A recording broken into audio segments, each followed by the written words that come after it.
Hay vidas que desafían las lógicas imperantes, que cuestionan con la simple fuerza del ejemplo lo que una sociedad da por sentado. Vidas que, desde los espacios más insospechados, incluso desde la presidencia de un país, logran plantar la semilla de una pregunta incómoda. ¿Y si estuviéramos equivocados sobre lo que significa tener éxito, sobre lo que significa ser rico, sobre lo que significa ser libre? La vida de José Mujica, Pepe, como prefería ser llamado, fue una de esas. Mucho se dijo de él, que era el presidente más pobre del mundo, el mandatario que donaba casi todo su sueldo, el que seguía viviendo en su humilde chacra mientras gobernaba Uruguay.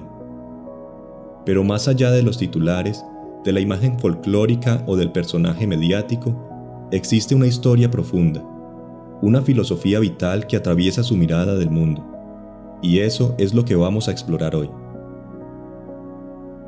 Mujica nació en 1935 en la periferia de Montevideo, hijo de un pequeño agricultor de origen vasco y una descendiente de italianos. El Uruguay de su infancia era un país que comenzaba a dejar atrás su época dorada, la que le había valido el apodo de la Suiza de América. Trabajó desde joven en diversos oficios. Fue vendedor de flores, mensajero en bicicleta, obrero. No completó sus estudios formales, pero devoró libros con pasión autodidacta. A diferencia de muchos líderes políticos que parecen predestinados para el poder, él conoció primero la tierra, el esfuerzo físico, la precariedad. Tal vez por eso, cuando hablaba, no lo hacía desde la teoría abstracta, sino desde una sabiduría arraigada en lo más concreto de la experiencia. Su camino lo llevó a la militancia en el Movimiento de Liberación Nacional Tupamaros, una guerrilla urbana que se enfrentó al gobierno uruguayo en los años 60 y 70. Fue capturado, se fugó varias veces de prisión en operaciones audaces y finalmente, tras el golpe militar de 1973, pasó casi 13 años en condiciones inhumanas. Aislamiento, torturas, traslados constantes entre distintas cárceles. Pasó más de 2 años en el fondo de un pozo, conversando con hormigas y ranas para no perder la cordura. La soledad te enseña a conversar contigo mismo, diría años después. Hay gente que no se puede ni aguantar a sí misma, y yo me vi obligado a ser mi mejor amigo. Ese periodo, que hubiera destruido a muchos, se convirtió para él en una especie de crisol filosófico. Como Epicteto, desarrollando el estoicismo desde la esclavitud, Mujica forjó en esas condiciones extremas una forma de ver la vida que marcaría todo su camino posterior. Cuando la democracia regresó a Uruguay en 1985, Mujica fue liberado. Tenía 50 años y varias opciones. Podría haberse convertido en un símbolo amargo del pasado. Podría haber buscado venganza. Podría haberse retirado a la vida privada. En cambio, decidió reconstruirse y reconstruir su país desde las instituciones democráticas que antes había combatido. Se integró al Frente Amplio, fue diputado, senador, ministro de Ganadería, Agricultura y Pesca, y finalmente, en 2010, asumió la presidencia de Uruguay. Sin embargo, lo realmente extraordinario no fue su ascenso político, sino cómo ejerció el poder sin dejarse transformar por él. Mientras otros presidentes se rodeaban de lujos y protocolos, él seguía viviendo con su esposa Lucía Topolansky en su pequeña chacra a las afueras de Montevideo. Conducía un desvencijado Volkswagen Escarabajo de 1987. Donaba aproximadamente el 90% de su salario a organizaciones sociales. Vestía con sencillez, hablaba con franqueza, y cuando terminaba sus jornadas presidenciales, se dedicaba a cultivar crisantemos y a cuidar a su perra de 3 patas, Manuela. Algunos vieron en esto una estrategia de marketing político, otros una excentricidad. Pero quienes se acercaron a su pensamiento descubrieron algo más profundo, una filosofía coherente sobre la libertad, el tiempo y la felicidad. La filosofía de Mujica podría resumirse en 3 grandes ejes: la sobriedad como camino a la libertad, la política como servicio y no como profesión, y la crítica al modelo de desarrollo consumista. La sobriedad feliz, para él, no es simplemente vivir con poco por necesidad o por imposición, sino elegir conscientemente no subordinar la vida a la acumulación. Soy pobre, no miserable, aclaraba cuando le preguntaban por su estilo de vida, y añadía, pobres son los que necesitan mucho.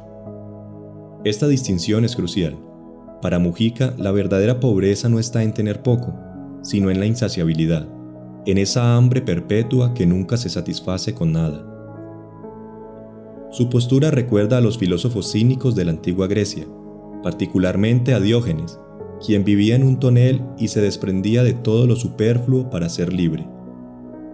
También resuena con Epicuro, quien enseñaba que la felicidad no consiste en maximizar placeres, sino en saber distinguir entre deseos naturales y necesarios, naturales pero no necesarios, y aquellos que no son ni naturales ni necesarios. Cuando compras algo con dinero, decía Mujica, no lo estás pagando con dinero, lo estás pagando con el tiempo de vida que tuviste que gastar para conseguir ese dinero. Esta reflexión sobre el verdadero costo de las cosas conecta con pensadores contemporáneos como Thoreau, quien en Walden exploraba cómo simplificar la vida para tener tiempo para lo esencial. El segundo eje de su pensamiento es la concepción de la política como servicio y no como profesión o como escalera de ascenso social. Para Mujica, quien ejerce un cargo público no debe olvidar que es un representante temporal del pueblo, no alguien superior a él. Por eso insistía en mantener su estilo de vida mientras era presidente, para no perder el contacto con la realidad cotidiana de la mayoría. Yo no soy pobre, soy sobrio, liviano de equipaje, decía. Me pasaron tantas cosas en la vida que aprendí que la única manera de ser feliz es cargando poco, porque lo más importante no está en lo que uno tiene, sino en las relaciones que construye. Este enfoque contrasta radicalmente con la tendencia actual hacia la profesionalización de la política, donde muchos líderes viven en burbujas aisladas de la realidad que dicen representar. Para Mujica, la política no es una carrera, es una responsabilidad colectiva que ocasionalmente se delega en alguien, pero que debe volver siempre al pueblo. Y el tercer gran eje de su filosofía es la crítica al modelo de desarrollo basado en el crecimiento económico sin fin y el consumismo como forma de vida. Esto quedó plasmado en su histórico discurso en la cumbre de Río+20 en 2012, donde cuestionó los fundamentos mismos de nuestra civilización. El desarrollo no puede ser en contra de la felicidad humana, del amor, de las relaciones humanas, del cuidado de los hijos, de tener amigos. El desarrollo tiene que ser a favor de la felicidad humana, del amor, de las relaciones humanas. Las crisis no son solo económicas, políticas o ambientales, son crisis de nuestro modelo de civilización. Esta postura lo acerca a pensadores como Erich Fromm, quien en Tener o Ser cuestionaba la orientación hacia la posesión en las sociedades modernas, o a críticos contemporáneos del crecimiento como Tim Jackson o Serge Latouche. Pero lo notable en Mujica es que no elabora estas críticas desde una torre de marfil académica, sino desde la experiencia vivida y desde la responsabilidad de gobernar un país inserto en ese mismo sistema que cuestiona. Pero su camino no estuvo exento de contradicciones y críticas. Como presidente, tuvo que negociar con las realidades económicas globales, atraer inversiones extranjeras y jugar dentro de las reglas del sistema que cuestionaba. Algunos le reprocharon el contraste entre sus ideales y ciertas políticas concretas de su gobierno. Otros criticaron que su imagen internacional de presidente pobre eclipsaba debates más profundos sobre la dirección política y económica del país. Mujica mismo reconoció esas tensiones. La contradicción es parte de la vida, decía. El asunto es no enamorarse tanto de las ideas como para no ver la realidad. Quizás su postura recuerda lo que el filósofo Albert Camus llamaba rebeldía lúcida, esa disposición a luchar por un mundo mejor sabiendo que será imperfecto, a mantener ideales sabiendo que nunca se alcanzarán del todo. Su presidencia no fue perfecta. Como él mismo reconoció, tuvo aciertos y errores. Pero lo que la distinguió fue su intento de gobernar sin perder la perspectiva, sin olvidar que el poder es transitorio, sin dejarse seducir por sus trampas. En un continente donde tantos líderes se aferran al cargo, él se retiró tranquilamente al cumplir su mandato, volviendo a su chacra, a sus flores, a sus libros. El poder es como el violín, reflexionaba. Se toma con la izquierda, pero se toca con la derecha. Esta frase revela una comprensión sofisticada de la tensión entre ideales y pragmatismo, entre lo deseable y lo posible, que tantos revolucionarios convertidos en gobernantes han tenido que enfrentar a lo largo de la historia. Tras dejar la presidencia en 2015, Mujica continuó activo en política como senador hasta 2020, cuando se retiró definitivamente debido a problemas de salud. Pero su retiro no fue silencioso. Siguió compartiendo su visión en conferencias, entrevistas y encuentros con jóvenes de todo el mundo. Se convirtió en una especie de sabio contemporáneo, una voz que nos recuerda valores que hemos olvidado en la carrera frenética de la modernidad. Y es que hay algo profundamente contemplativo en su manera de estar en el mundo. A pesar de su pasado intenso y turbulento, logró una serenidad que recuerda a los estoicos. El éxito en la vida no es ganar, dijo, sino levantarse y volver a empezar cada vez que uno cae. Esta dimensión contemplativa es lo que diferencia a Mujica de un simple político o activista social. Su crítica al sistema no nace solo de un análisis intelectual o ideológico, sino de una experiencia vital, de un encuentro con algo que trasciende las categorías mundanas de éxito o fracaso. ¿Qué podemos aprender entonces de esta vida que desafió tantos paradigmas? Quizás lo primero sea la coherencia. Mujica no predicaba la sencillez desde un palacio, ni hablaba de sobriedad mientras acumulaba riquezas. Vivía lo que creía, aun cuando eso implicara romper con las expectativas asociadas al cargo que ocupaba. En un mundo donde las palabras se han devaluado, donde los discursos inspiradores no siempre se corresponden con las acciones, su ejemplo nos recuerda que la verdadera autoridad nace de la coherencia. Lo segundo sería el valor de la autenticidad. Mujica no intentaba encajar en los moldes preestablecidos del político tradicional. No pulía su imagen, no modulaba su acento campesino, no ocultaba sus contradicciones. En una época obsesionada con las apariencias y la perfección manufacturada, su naturalidad resulta revolucionaria.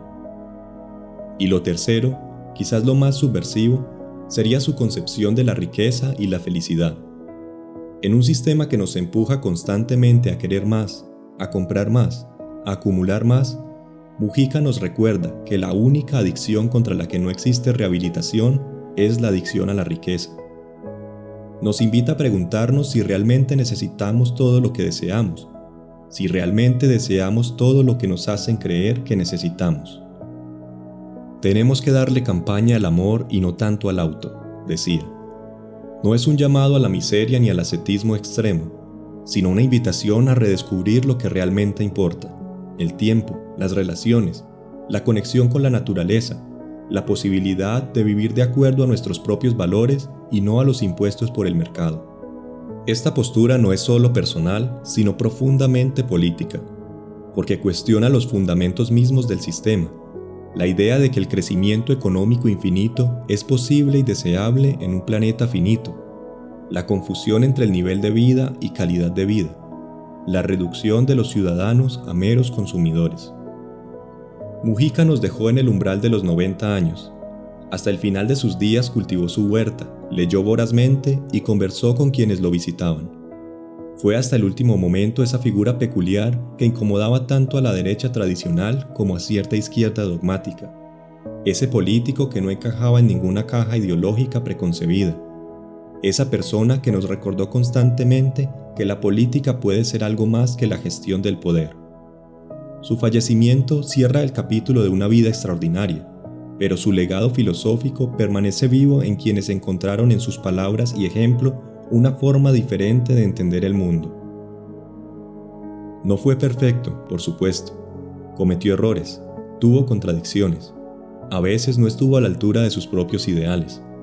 Pero incluso en eso hay una enseñanza, que la grandeza no está en la perfección, sino en la autenticidad, en el esfuerzo constante por ser fieles a nuestras convicciones más profundas.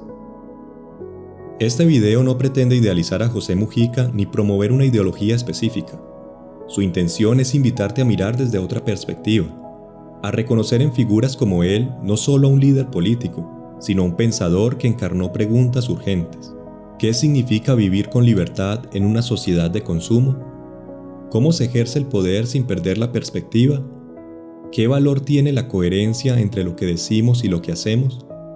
Preguntas que, en el fondo, también son tuyas, mías, de todos. Y si este contenido te hizo pensar, considera suscribirte al Refugio del Pensador.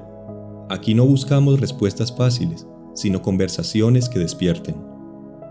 Dale like si algo te conmovió y compártelo con alguien que también esté buscando otra forma de habitar el mundo. Porque, como decía Mujica, la vida es un milagro. El tiempo es nuestro único capital irreemplazable y lo estamos dedicando a ganarnos la vida en lugar de vivir. Eso tiene que cambiar. Y probablemente en ese cambio encontremos la verdadera sabiduría.